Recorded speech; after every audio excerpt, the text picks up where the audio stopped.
ప్రియమైనటువంటి వారులారా, ప్రభువైన యేసుక్రీస్తు పరిశుద్ధమైన నామమున మీకు వందనములు తెలియజేసుకుంటున్నాను. ఈ యొక్క సమయంలో 17వ కీర్తన నుండి కొన్ని సంగతులను ధ్యానించుకుందాం. కీర్తనలు 17, దావీదు కీర్తన. ఈ యొక్క కీర్తనలో 15 వచనాలు ఉన్నట్లుగా మనము చూస్తున్నాం. ఈ యొక్క కీర్తన దావీదు ప్రార్థనగా వర్ణించబడింది. అనగా తాను తన శత్రువుల నుండి తనను కాపాడమని చెప్పి దావీదు చేసేటువంటి ప్రార్థనగా దీన్ని చూస్తున్నాం. కనుక మరి మొదటి వచనాల్లో చూసినట్లయితే దావీదు రాజు తన యొక్క యథార్థతను దేవుని సన్నిధిలో మరి తాను వ్యక్తపరుచుకుంటున్నాడు. మొదటి వచనంలో తానేమంటున్నాడు? యెహోవా, న్యాయమును ఆలకించుము, నా మొరను అంగీకరించుము, నా ప్రార్థనకు చెవియొగ్గుము, అది కపటమైన పెదవుల నుండి వచ్చినది కాదు. అనగా మరి తనలో ఎలాంటి కపటం లేదని చెప్పి తాను యథార్థతతో మరి దేవుని వెంబడిస్తున్నట్లుగా తాను తెలియజేసుకుంటున్నాడు. అంతేకాకుండా 3వ వచనంలో చూసినట్లయితే, రాత్రి వేళ నీవు నన్ను దర్శించి నా హృదయమును పరిశీలించితివి, నన్ను పరిశోధించితివి, నీకు ఏ దురాలోచనయు కానరాలేదు, నోటి మాట చేత నేను అతిక్రమింపను. కనుక అంతరంగమందు యథార్థత, అంతేకాకుండా 3వ వచనంలో చూసినట్లుగా ఏ దురాలోచన కూడా కానరాలేదు. అనగా మరి తలంపుల్లో పవిత్రత తాను కలిగి ఉంటున్నాడు. నోటి మాట చేత నేను అతిక్రమింపను, అనగా మరి మాటల్లో పవిత్రత తాను కలిగి ఉన్నాడు. అంతరంగమందు పవిత్రత, ఆలోచన లేదా తలంపుల్లో పవిత్రత, మరి నోటి మాటల్లో పవిత్రత. అంతేకాకుండా 5వ వచనంలో చూసినట్లయితే, నీ మార్గముల యందు నా నడకలను స్థిరపరచుకొని ఉన్నాను, నాకు కాలు జారలేదు. అనగా మరి తన నడకలో కూడా తాను పవిత్రత కలిగి ఉన్నట్లుగా తాను తెలియజేసుకుంటున్నాడు. కనుక ఇలాంటి యథార్థతను తాను కలిగి ఉన్న కారణాన్ని బట్టి దేవుడు తన ప్రార్థనను ఆలకిస్తాడన్నటువంటి నమ్మకాన్ని తాను కలిగి ఉన్నాడు, విశ్వాసాన్ని తాను కలిగి ఉన్నాడు. 6వ వచనంలో, నేను నీకు మొరపెట్టుకొని ఉన్నాను, దేవా, నీవు నాకు ఉత్తరమిచ్చెదవు అంటున్నాడు. కనుక ఈ రీతిగా తన యొక్క యథార్థతను ప్రకటించుకుంటూ 7వ వచనం నుండి ఏమంటున్నాడు? తన యొక్క శత్రువుల బారి నుంచి తన్ను కాపాడమని చెప్పి తాను ప్రార్థిస్తున్నాడు. 7వ వచనం నుండి, నీ శరణుజొచ్చిన వారిని వారి మీదికి లేచి వారి చేతిలో నుండి నీ కుడి చేత రక్షించువాడా. కనుక గత ధ్యానంలో కూడా యెహోవా యొక్క కుడి హస్తము మరి రక్షణకు సాదృశ్యంగా ఉన్నట్లుగా చూస్తూ వచ్చాం. తన యొక్క కుడి చేత తనను రక్షించమని చెప్పి దావీదు రాజు ప్రార్థిస్తున్నాడు. అంతేకాకుండా నీ కృపాతిశయములను చూపుము, ఒకడు తన కనుపాపను కాపాడుకొనున్నట్లు నన్ను కాపాడుము, నన్ను లయపరచగోరు దుష్టులను పోగొట్టి కాపాడుము, నన్ను చుట్టుకొను, నా ప్రాణ శత్రువుల చేత చిక్కకుండాను నీ రెక్కల నీడ క్రింద నన్ను దాచుము. కనుక 7వ వచనం నుండి 9వ వచనం వరకు ఉన్నటువంటి ఈ యొక్క భాగంలో తనకు శత్రువులు ఎలా ఉన్నారు, తన మీదికి లేచి తనను అంతమొందించాలన్నటువంటి ఉద్దేశము వారు కలిగి ఉన్నారు. అంతేకాకుండా మరి తనను లయపరచగోరు దుష్టులు అని చెప్పి చూస్తున్నాం. నా ప్రాణ శత్రువులు అని చెప్పి కూడా మరి తాను తెలియజేసినట్లుగా చూస్తున్నాం. కనుక ఈ రీతిగా తన శత్రువుల నుంచి కాపాడమని చెప్పి దావీదు ప్రార్థిస్తున్నాడు. మరి అయితే ఇక్కడ 2 ప్రాముఖ్యమైనటువంటి ఫిగర్స్ ఆఫ్ స్పీచ్ లేదా మరి అలంకారములను దావీదు తన యొక్క ప్రార్థనలో మరి వినియోగిస్తున్నట్లుగా చూస్తున్నాం. వాటిలో మొదటిది ఏమిటంటే, ఒకడు తన కనుపాపను కాపాడుకొనున్నట్లు నన్ను కాపాడము అంటున్నాడు.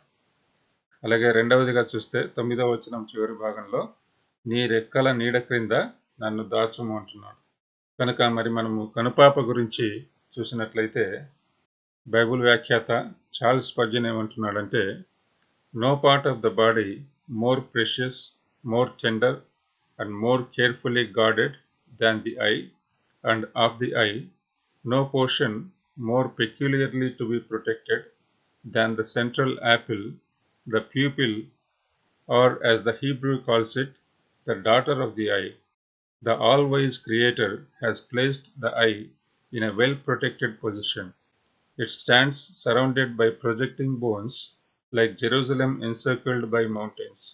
Moreover, its great author has surrounded it with many tunics of inward covering, besides the hedge of the eyebrows, the curtain of the eyelids, and the fence of the eyelashes. And in addition to this, he has given to every man so high a value for his eyes, and so quick an apprehension of danger, that no member of the body is more faithfully cared for than the organ of sight. అనగా మరి తాను చెప్పేది ఏమిటంటే, దేవుడు మనకు కలుగజేసిన అవయవాల్లో కన్ను అనేది అతి జాగ్రత్తగా కాపాడబడేటువంటి రీతిలో దేవుడు మన శరీరంలో దానిని ఉంచినట్లుగా చూస్తాం. మొట్టమొదటిదిగా కన్నును మరి ఎముకల మధ్య జాగ్రత్తగా తాను సృష్టించాడు. ఆత్మీయంగా సాదృశ్యమైన రీతిలో యెరూషలేమును కూడా దేవుడు ఆ యొక్క నగరము చుట్టూ పర్వతములను సృష్టించడం ద్వారా ఆ యొక్క నగరాన్ని తాను కాపాడుతున్నట్లుగా మనం చూస్తాం. కంటికి పైన కంటికి క్రింద కూడా బలమైనటువంటి ఎముకలు ఉండడం ద్వారా మరి కన్ను కాపాడబడుతున్నట్లుగా చూస్తాం. తర్వాత మరి కనుబొమ్మలు, అలాగే మరి కనురెప్పలు, కనురెప్పలకు ఉన్నటువంటి వెంట్రుకల ద్వారా మరి దేవుడు కన్నును ఎంతో జాగ్రత్తగా కాపాడుకోవడానికి ప్రభు మనకు వీలు కలగజేసినట్లుగా మరి యొక్క సందర్భంలో చూస్తున్నాం. అదేవిధంగా మరి కన్నును కాపాడుకునేటువంటి ప్రక్రియలో కంటికి ఏదైనా ప్రమాదం సంభవిస్తున్నదని మనకు తెలిసినప్పుడు మన శరీరంలో ఉన్నటువంటి మిగతా అవయవాలన్నిటికంటే కూడా మరి కన్నును అతివేగమైన రీతిలో మన యొక్క చేతులను అడ్డుపెట్టడం ద్వారా మనం కాపాడుకుంటాం. కనుక అలాంటి రీతిలో తనను తన శత్రువుల నుంచి కాపాడమని చెప్పి దావీదు రాజు తాను మొరపెట్టుకుంటున్నట్లుగా చూస్తున్నాం.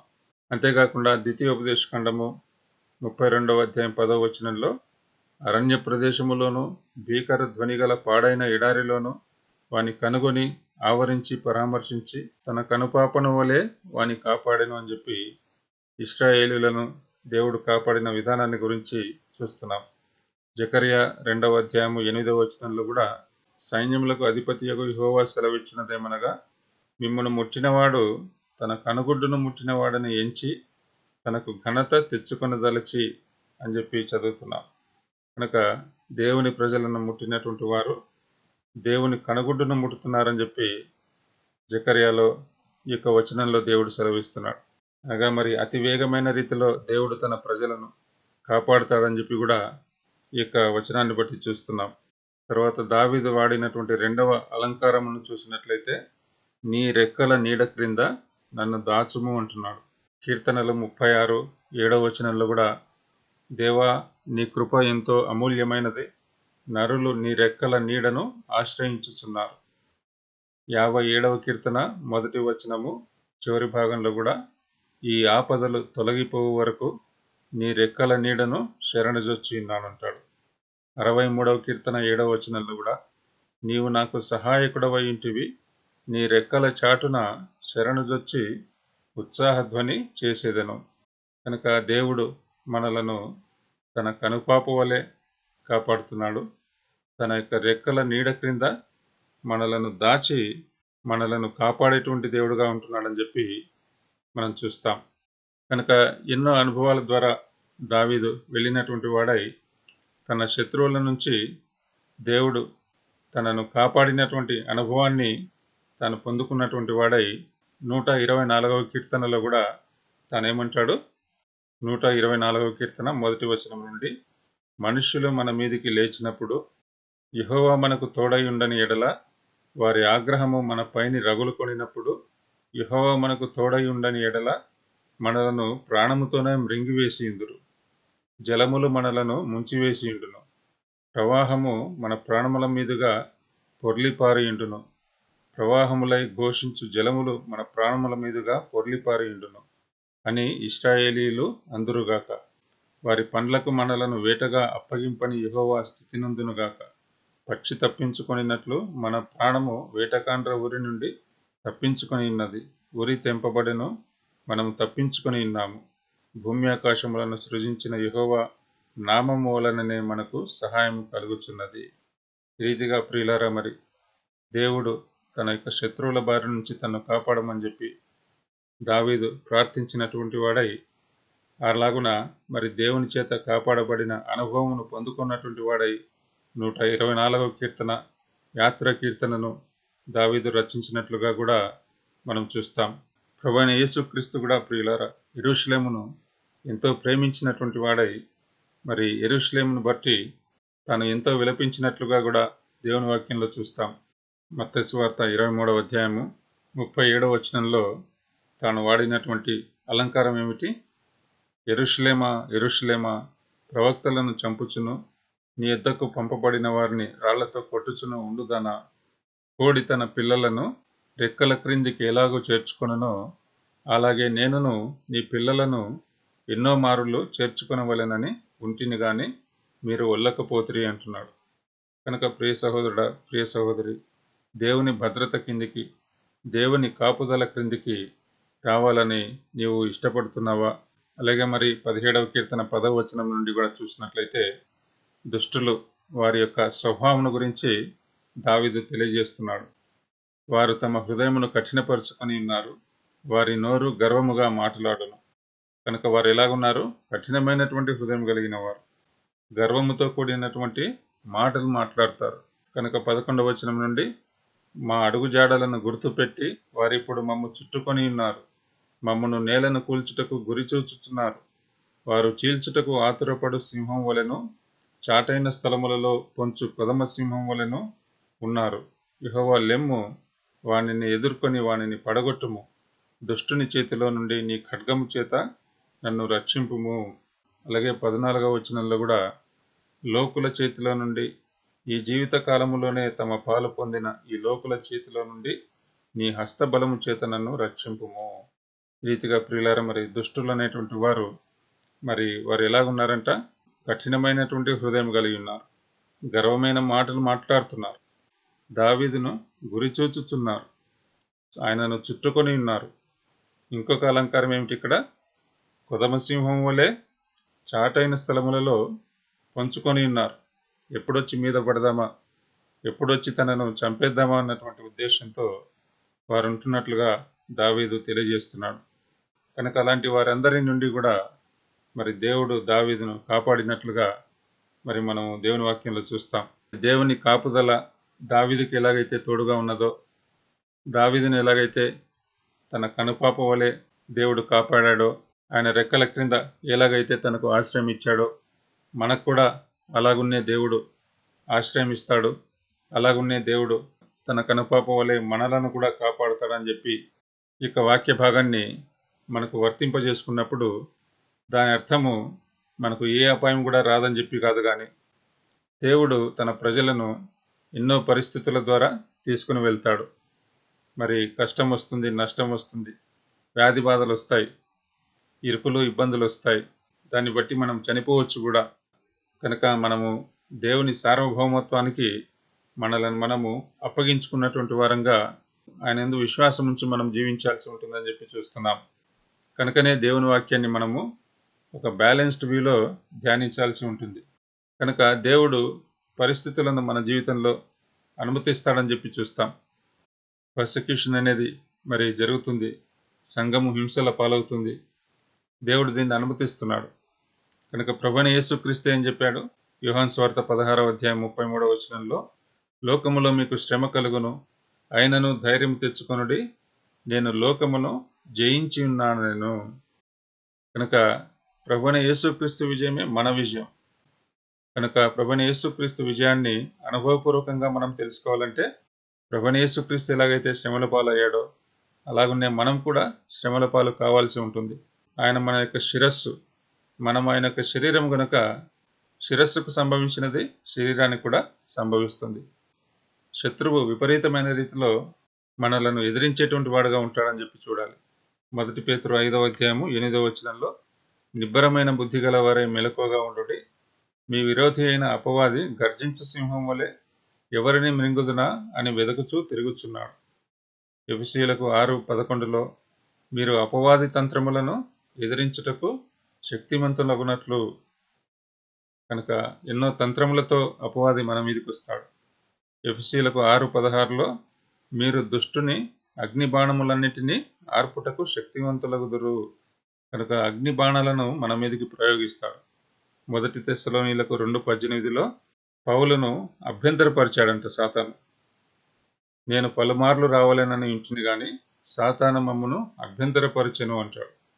అలాగే 2 కొరింథీ 12:7లో కూడా పౌలు శరీరములో మరి ఏముంచబడింది?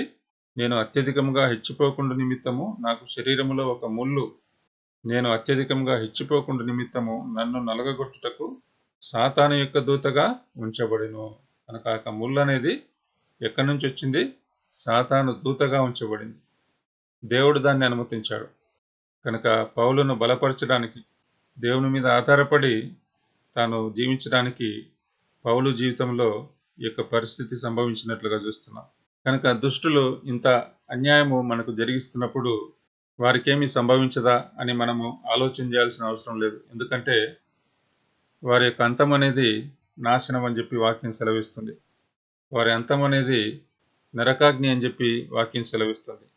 సాతాను తన యొక్క దూతలందరూ కూడా, అలాగే మరి ప్రభువైన యేసుక్రీస్తును రక్షకునిగా స్వీకరించని వారందరూ కూడా, ఆయనను తృణీకరించేటువంటి వారందరూ కూడా, సంఘాన్ని హింసిస్తున్నటువంటి వారందరూ కూడా ఒకానొక దినాన అగ్నిగంధకములతో మండు గుండములో పాలు పొందుతారని చెప్పి దేవుని వాక్యం సెలవిస్తుంది.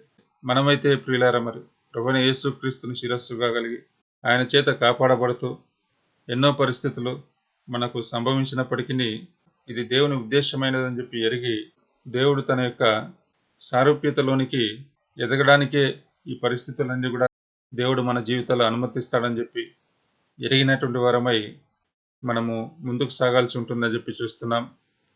చివరిగా 15వ వచనంలో, నేనైతే నీతి గలవాడనై నీ ముఖ దర్శనము చేసేదను, నేను మేల్కొనినప్పుడు నీ స్వరూప దర్శనముతో నా ఆశను తీర్చుకొందును. కనుక ప్రియులారా, భూమి మీద ఎన్ని శ్రమలు మనకు కలిగినప్పటికీ ఒకానొక రోజు మరి మహిమలో మరి మనము దేవుని యొక్క ముఖ దర్శనము చేయబోతున్నాం. మరి మహిమలో మరి మనము మేల్కొన్నప్పుడు ఆయన స్వరూప దర్శనముతో మన యొక్క ఆశ తీరబోతున్నదని చెప్పి ప్రియులారా మనం చూస్తున్నాం. ఎన్నో పరిస్థితులు వస్తాయి. మన కుటుంబం మనల్ని ద్వేషిస్తుంది, సంఘంలో ఇబ్బందులు వస్తాయి, నిందలు అవమానాలు వస్తాయి, ఇరుకులు వస్తాయి. అయినప్పటికీ మరి మనము దావీదు రాజు ఎలాగైతే మరి గొప్ప నిరీక్షణ తాను కలిగి ఉన్నాడో అలాగున్నే మన జీవితాల్లో కూడా ఒకానొక రోజు నా యొక్క పరిస్థితులన్నిటికీ కూడా ఒక ముగింపు అనేది ఉండబోతుందని చెప్పి మనం గమనించాలి. మహిమలో మరి మనము లేపబడినప్పుడు ఆయన యొక్క ముఖదర్శనం కలిగినటువంటి వారమై శాశ్వత కాలము ఆయన సన్నిధిలో మరి మనము జీవించబోతున్నాం. రోమా 8వ అధ్యాయము 29-30 వచనాల్లో, ఎందుకనగా కుమారుడు అనేక సహోదరులలో జ్యేష్ఠుడగునట్లు దేవుడు ఎవరిని ముందు ఎరిగెనో వారు తన కుమారునితో సారూప్యము గలవారవుటకు వారిని ముందుగా నిర్ణయించెను. మరియు ఎవరిని ముందుగా నిర్ణయించెనో వారిని పిలిచెను, ఎవరిని పిలిచెనో వారిని నీతిమంతులుగా తీర్చెను, ఎవరిని నీతిమంతులుగా తీర్చెనో వారిని మహిమపరిచెను. కనుక ఆయన కుమారునితో సారూప్యము గలవారవటం అనేది దేవుని ఉద్దేశం. కనుకనే మనలను నీతిమంతులుగా తీర్చాడు. ప్రస్తుత కాలంలో ఇబ్బందులు ఉన్నప్పటికీ ఒకానొక దినాన మరి మనము మహిమపరచబడబోతున్నాం. 1 యోహాను 3:2లో కూడా, ప్రియులారా, ఇప్పుడు మనము దేవుని పిల్లలమై ఉన్నాము, మనం ఇక ఏమోదుమో అది ఇంకా ప్రత్యక్షపరచబడలేదు కానీ ఆయన ప్రత్యక్షమైనప్పుడు ఆయన ఉన్నట్లుగానే ఆయనను చూతుము గనుక ఆయనను పోలిందుమని ఎరుగుదుము. కనుక ప్రియులారా, ఇలాంటి నిరీక్షణ కలిగినటువంటి వారమై ప్రస్తుత కాలపు శ్రమలు రాబో మహిమ ఎదుట ఎన్న తగినవి కాదన్నటువంటి సత్యం ఎరిగినటువంటి వారమై ఆయన మీద ఆధారపడి జీవించుటకు దేవుడు మనకు సహాయం చేయాలని చెప్పి ప్రార్థించుకుందాం. చిన్న ప్రార్థనతో ఈ యొక్క ధ్యానాన్ని ముగించుకుందాం. పరిశుద్ధుడ, ప్రేమగల తండ్రి, నమ్మకమైన మా దేవ, ఈ యొక్క సమయంలో 17వ కీర్తనలో దావీదు చేసినటువంటి ప్రార్థన గురించి ధ్యానించుకున్నటకు మీరు చూపిన కృపను బట్టి మరి మీకు వందనములు చెల్లించుకుంటున్నాం. తన యొక్క శత్రువులు ఎంతో భయంకరమైన రీతిలో మరి దావీదును అంతమొందించాలని చెప్పి వారు చూస్తున్నప్పుడు దావీదు మీ మీద ఆధారపడినటువంటి వాడై మీ సన్నిధిలో ప్రార్థించి తన కనుపాప వలె తనను కాపాడవలసినదిగా, మీ రెక్కల కింద తనకు ఆశ్రయం ఇవ్వవలసినదిగా తను ప్రార్థిస్తూ వచ్చినట్లుగా చూస్తూ వచ్చాం. అలాగున్నే మీ యొక్క కాపుదలను అనుభవించినటువంటి వాడై 124వ కీర్తనను తాను రచించినట్లుగా చూస్తూ వచ్చాం. ప్రభా, మా జీవితాల్లో కూడా మాకు కలిగేటువంటి ప్రతి పరిస్థితిలోనూ మీరు తోడుగా ఉండి మమ్మలను కాపాడేటువంటి దేవుడుగా ఉన్నందులకై మరి మీకు వందనాలు.